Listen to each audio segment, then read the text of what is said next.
Good morning everyone. आज हम solve कर रहे हैं हिंदी का 2024 का लेवल 2 पेपर 2024 का, मतलब जो अभी हुआ है। मेघ आए कविता में सर्वेश्वर दयाल सक्सेना मेघों के आने की तुलना किससे करते हैं। ये कॉमन सेक्शन है हिंदी का, जो 60 नंबर का हिंदी का पेपर आएगा वो। मेघ आए कविता में सर्वेश्वर दयाल सक्सेना मेघों के आने की तुलना किससे करते हैं। मयूर से, पर्वत श्रृंखला से, पाहुन से, और ये किससे कर रहे हैं भाई, पाहुन से कर रहे हैं, मतलब मेहमान से कर रहे हैं। ये एनसीईआरटी बेस्ड क्वेश्चन है। नेक्स्ट है, निम्नलिखित में से कौन सी रचनाएं छायावाद की नहीं है। पल्लव, वाणी, परिमल, शंख ध्वनि। अब देखो, आपको ये भाई ज़रूरी नहीं है, हिंदी साहित्य बहुत बड़ा है कि सबने सारी रचनाएं पढ़ रखी हो, पर एक दो रचनाएं ऐसी होती है जो हमने पक्का पढ़ी होती है 4 ऑप्शन में से। अब जैसे पल्लव है, पल्लव हमें पता है छायावाद की है, या वाणी पता होगी, ये बार बार सुना है नाम, ठीक है। तो अगर हम ए ऑप्शन एलिमिनेट करते हैं कि पल्लव नहीं है, तो 2 ऑप्शन हमारे हो गए कट। अब परिमल भी है, बी और डी नहीं है, वाणी और शंख ध्वनि नहीं है। यही हमें पेपर सोल्व करते हुए याद रखना है, एलिमिनेशन मेथड। नेक्स्ट है, चांद से थोड़ी सी गप्पे कविता में लड़की ने चांद के घटने बढ़ने का क्या कारण बताया। डर बताया, बीमारी, पृथ्वी की परिक्रमा, चंचल स्वभाव। वो जो लड़की होती है वो ये सोचती है कि चांद को कोई बीमारी होगी, इसलिए इसका आकार घटता या बढ़ता रहता है, तो इसका राइट आंसर है बीमारी। ये एनसीईआरटी टीजीटी में 10 क्वेश्चन अप्रोक्स लगा के चलो, 10 एनसीईआरटी से आते हैं, बाकी हिंदी लिटरेचर होता है।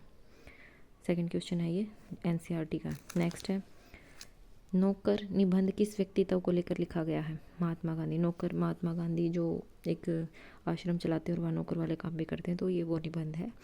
मे बी ये 9th या 10th का है। Mahatma Gandhi is the right answer.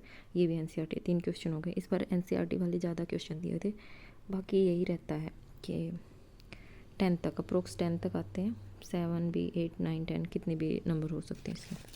95 question. इस क्वेश्चन को पढ़कर आपको अपनी तैयारी का अंदाजा हो जाएगा। विशेष साहित्य की अमूल्य निधि तो चांद के विषय में असंगत है। ये हिंदी साहित्य से है, पर इसका शायद एक आध लेसन हमारा एनसीईआरटी में लगा हुआ है, इसलिए दिया हुआ है। यह मूलतः चीनी भाषा में लिखी हुई है। इस पुस्तक का अनुवाद कई भाषाओं में हो चुका है। यह एक अद्भुत पाठशाला और उसमें पढ़ने वाले बच्चों की कहानी है। इस अनोखे स्कूल के संस्थापक थे श्री कोबायाशी। इस पुस्तक की मूल लेखिका पूर्वा यागी कुशवाहा है, जो स्वयं स्कूल की छात्रा थी। इसका राइट आंसर क्या है। इसका राइट आंसर है 2 इज़ द राइट आंसर। एक सेकेंड भाई, 2 इज़ द राइट आंसर। ये रॉन्ग है।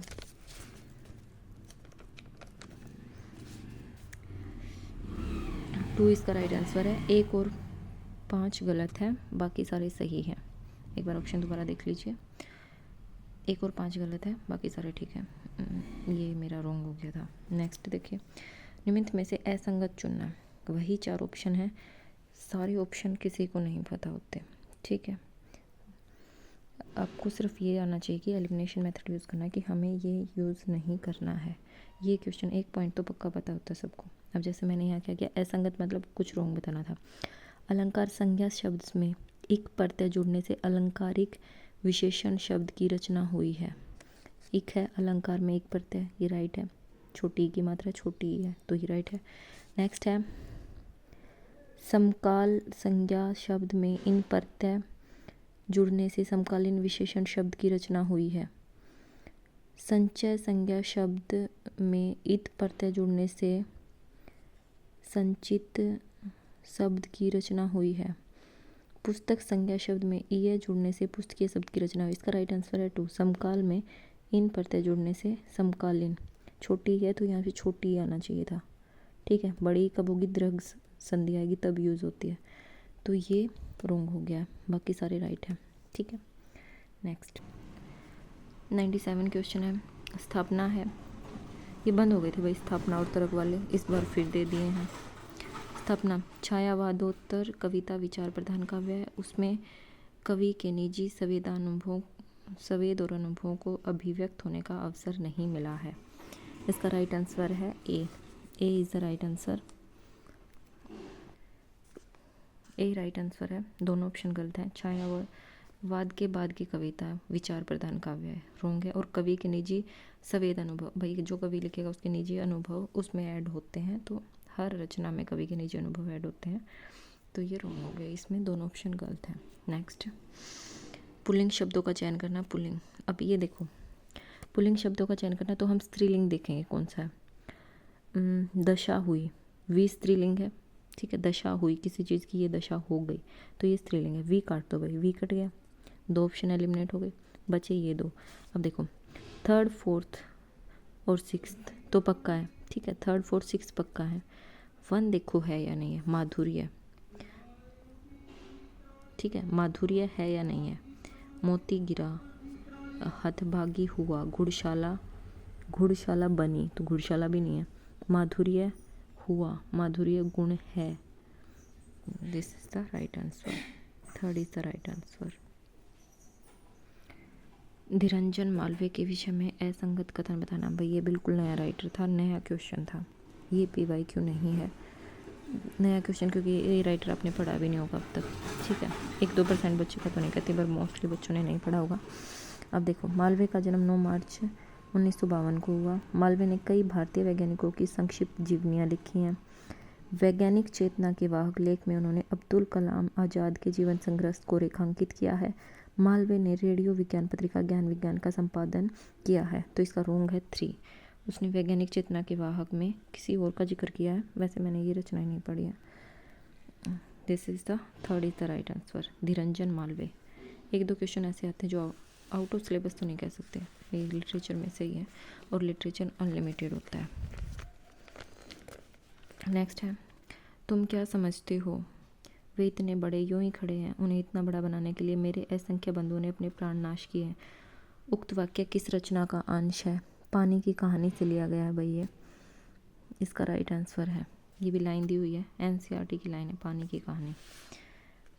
नेक्स्ट है, नौबत खाने इबादत में व्यक्ति चित्र किस पर लिखा गया है। नौबत खाने में इबादत, ये भी NCERT क्वेश्चन है। उस्ताद बिस्मिल्लाह खां के व्यक्ति चित्र पर लिखा गया है। नेक्स्ट है, द्विकर्मक क्रिया के कथन में संगत है।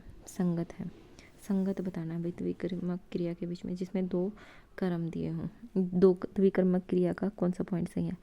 प्रथम कर्म अप्राणीवाचक होता है, द्वितीय क्रम प्राणीवाचक होता है। प्रथम और द्वितीय क्रम प्राणीवाचक होते हैं, प्रथम और द्वितीय क्रम अप्राणीवाचक। ये दोनों पॉइंट तो वैसे ही रोंग हो गए, क्योंकि दोनों नहीं होते, ठीक है। 50-50 होता है, एक प्राणीवाचक होता है, एक अप्राणीवाचक। और प्राणी, जीवित आदमी पहले आता है, ये ट्रिक याद कर लो द्विकर्मक क्रिया के बारे में। जीवित पहले आएगा, और मृत है या कोई समान है जो नॉन ह्यूमन बींग है, तो वो आएगा द्वितीय क्रम अप्राणीवाचक होता है, ठीक है। जैसे जिंदा इंसान है वो पहले आता है, तो पहले प्राणीवाचक आएगा और बाद में अप्राणीवाचक आएगा। जैसे मोहन रिया को फूल दे रहा है, ठीक है। मोहन रिया को फूल दे रहा है, तो रिया पहले आई, रिया प्राणीवाचक, फूल दे रहा है वो दूसरी, 2 क्रम है, ठीक है। रिया को फूल दे रहा है, तो 2 क्रम हो गए, पहला प्राणीवाचक आएगा। बाकी और एग्जाम्पल आप दे सकते हो कमेंट में। 103 क्वेश्चन भाई, इतना बड़ा है। क्वेश्चन की लेंथ देखो आप, 1 मिनट होते हैं हमारे पास क्वेश्चन सोल्व करने के लिए, और ये 103 क्वेश्चन है।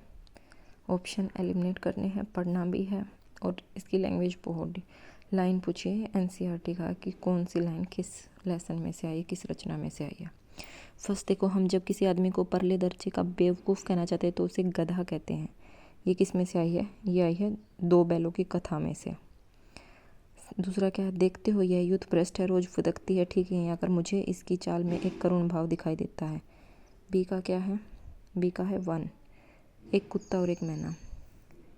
सी पार्ट है, हमारी कुल देवी दुर्गा थी, मैं उत्पन्न हुई तो मेरी बड़ी खातिर हुई, और मुझे यह सब नहीं सहना पड़ा जो अन्य लड़कियों को सहना पड़ता है।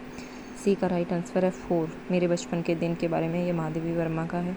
तुम फोटो का महत्व नहीं समझते होते तो किसी की फ़ोटो खिंचवाने के लिए जूता मांग लेते। ये किसका, प्रेमचंद के फटे जूते। वही है, 1-2 पॉइंट मिल सकता है हमें, अगर हमने थोड़ी सी भी NCERT पढ़ी है तो हमारे आंसर ठीक हो सकते हैं। क्वेश्चन की लेंथ देखो, तो आपको टाइम मैनेजमेंट करना है पेपर में, पेपर नहीं होगा। नेक्स्ट है, 104 राधा वल्लभ संप्रदाय के प्रवर्तक हैं। इसका राइट आंसर है गोस्वामी हित हरिवंश है। ये मुझे आता होता गलत हुआ है, मुझे पता था राधा वल्लभ संप्रदाय के प्रवर्तक हित हरिवंश है, फिर भी मैंने हरिदास। ये जो जल्दी में हुआ भाई, 1-2 क्वेश्चन होते हैं तो ये आपको थोड़ा सा ध्यान रखना पड़ेगा पेपर में। नेक्स्ट है मानवीय करुणा की दिव्य चमक संस्मरण किस पर लिखा गया है? मानवीय करुणा की दिव्य चमक, ये NCERT बेस्ड है, फादर कामिल बुल्के पे लिखा हुआ है। नेक्स्ट है 106 प्रत्यय की दृष्टि से अनुचित विकल्प चुनिए। अभी आप ग्रामर देखो, इसमें कितनी डीपली पूछ रखा है। 4 ऑप्शन है और फिर उनमें भी 3-3 ऑप्शन दिए हुए हैं। एक ऑप्शन के 3 पार्ट हैं, मतलब इतना डीपली पूछा। और ये वर्ड ऐसे हैं जिसमें से आपने 1-2 वर्ड पढ़े होंगे, ठीक है। अनुचित बताना है कौन सा है। दर्शनीय, पठनीय, रमणीय, इन तीनों में अनीय प्रत्यय है। षण्मासिक, नैष्ठिक, पारंपरिक में इक प्रत्यय है।